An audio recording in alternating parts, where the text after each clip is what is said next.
परमवीर चक्र विजेताओं की सीरीज़ में हमने अभी तक बहुत से परमवीरों के विषय में चर्चा की है।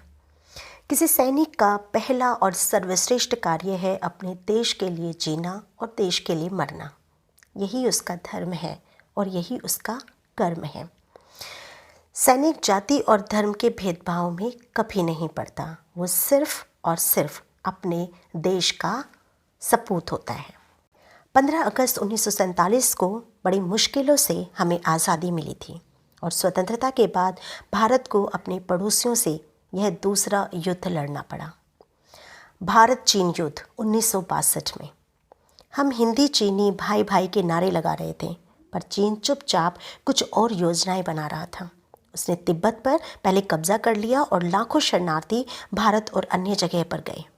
चीन की दोहरी कूटनीति से हम बिल्कुल बेखबर थे।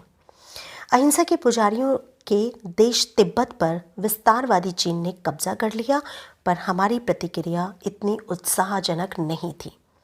हम मानसिक, सामरिक, गोला बारूद और प्रशिक्षण की दृष्टि से युद्ध के लिए बिल्कुल भी तैयार नहीं थे कि चीन से हमें इतना बड़ा धोखा मिला। उसने हमसे युद्ध किया और इस युद्ध में हमें करारी हार मिली, पर हमारे सैनिकों ने अपने उन सीमित संसाधनों के साथ भी दुश्मन का मुकाबला किया। इस युद्ध में पराक्रम दिखाने वाले 3 परमवीर चक्र विजेताओं के विषय में हम जानेंगे। 20 अक्टूबर 1962 को नामकाचू जगह पर चीन पहले ही कब्जा कर चुका था। उसका इरादा तवांग की ओर बढ़ने का था। बुमला नामक जगह की रक्षा सिख रेजिमेंट के पास थी और नेफा में टोंगपेन के पास एक पहाड़ी पर सूबेदार जोगिंदर प्लाटून कमांडर थे।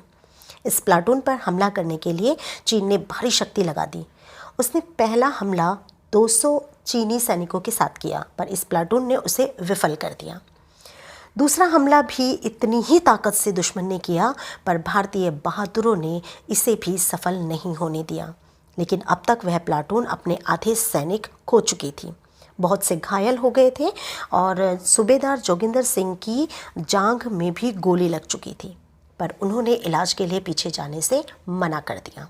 उन्हें पता था कि चीन किसी भी कीमत पर इस पोस्ट को जीतना चाहता है। अतः उन्होंने अपने बचे हुए जवानों को हिम्मत दिलाई और स्वयं का उदाहरण पेश किया, जो बहुत ही प्रेरणादायी रहा। जवान पोस्ट पर डटे रहे और मानसिक तौर पर तीसरे आक्रमण के लिए पूरी तरह से तैयार बैठे थे।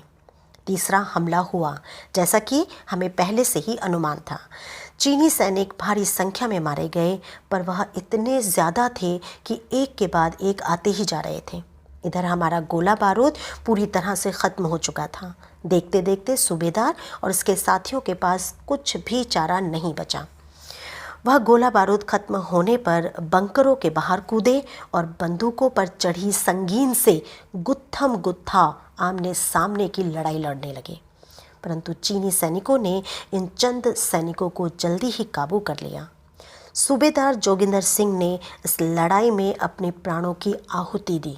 मरणोपरांत इस बहादुर को परमवीर चक्र से सम्मानित किया गया। अक्सर कहा भी जाता है ना कि जब एक सैनिक सीमा पर जाता है तो हम देशवासी देश के भीतर चैन की नींद सोते हैं।